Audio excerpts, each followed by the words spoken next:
Perks are supposed to be something that makes your character in Call of Duty better, gives you a bit of a leg up on your competition, or perhaps it fine-tunes your playstyle a certain way, but other times, a perk really doesn't help you much. In fact, some perks in COD history have been pointless.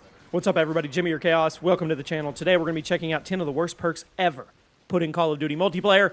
You let me know which of these that you thought were the worst, or if you even remember some of these perks. Drop a like on the video, and let's get started. At number 10, Team Link. You heard me right. Team Link in Black Ops 4. Now, Black Ops 4 had this unique Fog of War minimap system instead of the traditional minimap.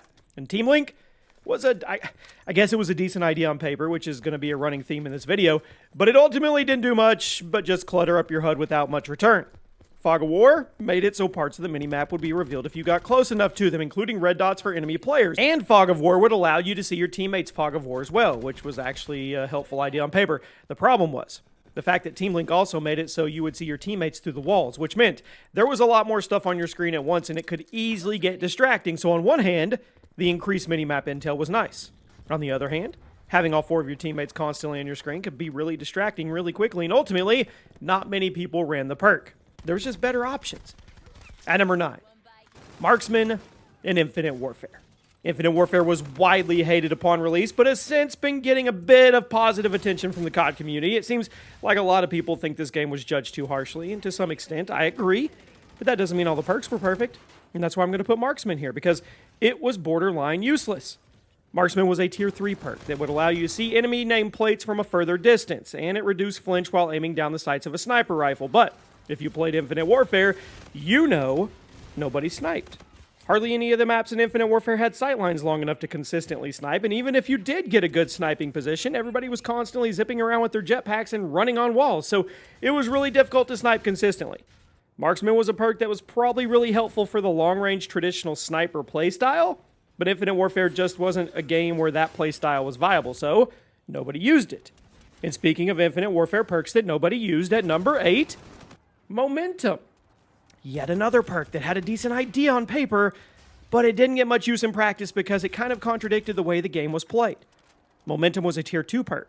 It would allow you to sprint faster over time, which was cool, but the momentum was reset every time you jumped, or slid, or wall ran, which were 3 things you were constantly doing in this game. So just to repeat that, this was a perk that would give you a speed boost while you were sprinting, but that speed boost would go away as soon as you jumped, slid, or ran on a wall. So basically, you were never actually going to get anything out of the speed boost because it would be constantly resetting itself. Again, decent idea, kind of contradicted the way the game was played. Nobody used it. At number 7, Lightweight in Call of Duty Mobile. That is 2 videos in a row we have included Call of Duty Mobile. Who's here with me?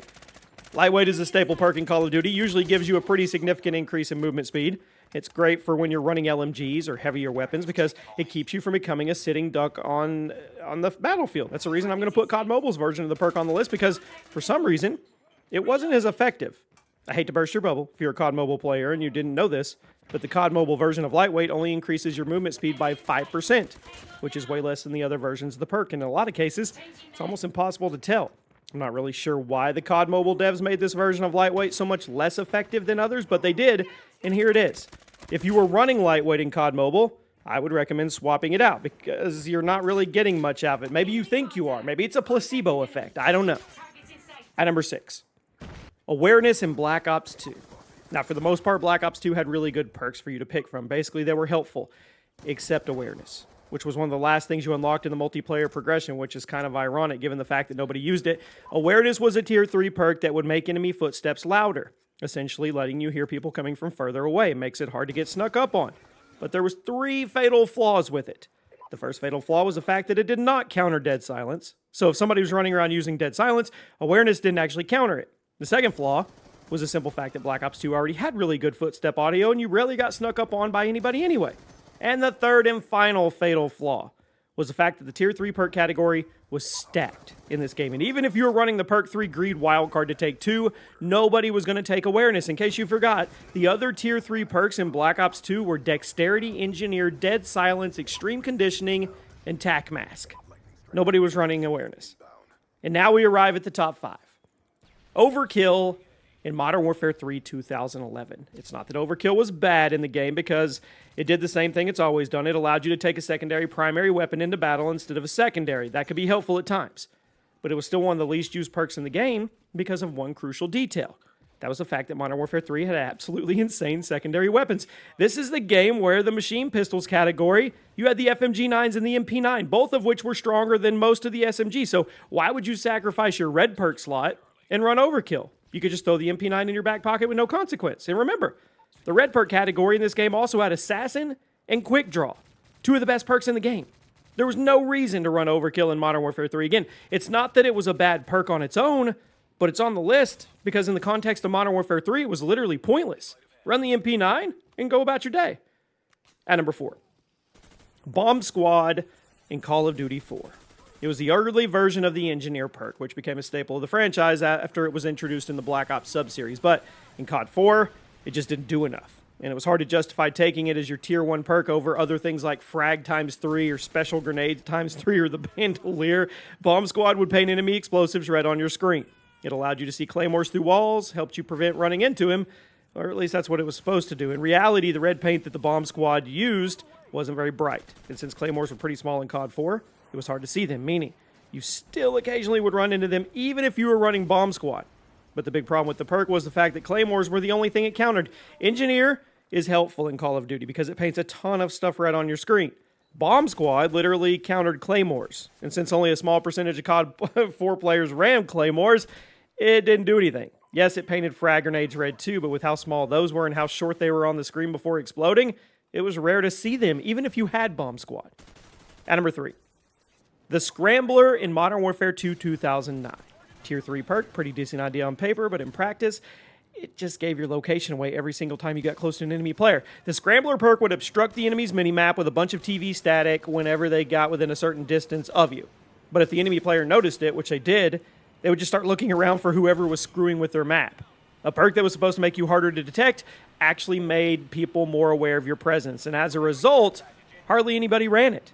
The Scrambler was later turned into an equipment piece, which I think is a way better use for the concept, but back in Modern Warfare 2, nobody, and I mean nobody, ran the Scrambler perk, especially since in order to run it, you had to not run any of the other Tier 3 perks, Steady Aim, Commando, and Ninja. At number 2, Eavesdrop in COD 4. Now, this was a weird one, and it's one of the least used perks in COD history because it truly was pointless, and I know we throw that word around with weight, but it was. Eavesdrop was a Tier 3 perk, would let you hear the enemy team's game chat, which in theory could be helpful in search and destroy. But it could also be completely invalidated by simply using a group party chat or private chat instead of going into game chat. You see, back in the Xbox 360 era, there were certain game modes that would force you out of your party chat and put you in game chat in order to encourage socialization. But there was still ways around that, like private chats.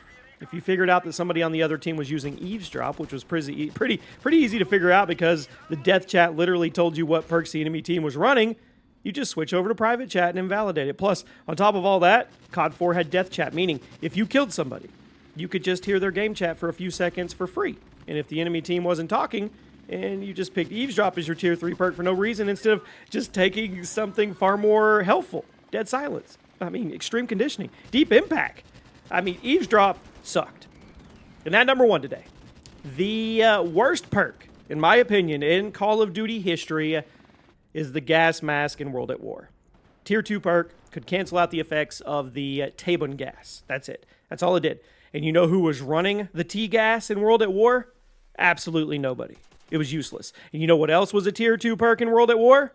Stopping Power, and Juggernaut, and Double Tap, and Flak Jacket, and Fireworks. And yet, in the face of all those super powerful and super helpful Tier 2 perks, Treyarch somehow thought people would want a dedicated perk for countering a piece of equipment that nobody used. It was as bad as it gets. Not only was Gas Mask a useless perk, but in order to run it, you had to forego using some of the best perks in the game. Stopping Power and Jug, come on. Can't be justified. And if you ask me, this is the worst perk in COD history. I'm sure at least one of you will argue with me on it, but I'm stuck on it. I'm not changing my mind. Let me know one perk that we didn't mention that we should have, and I'll see you soon.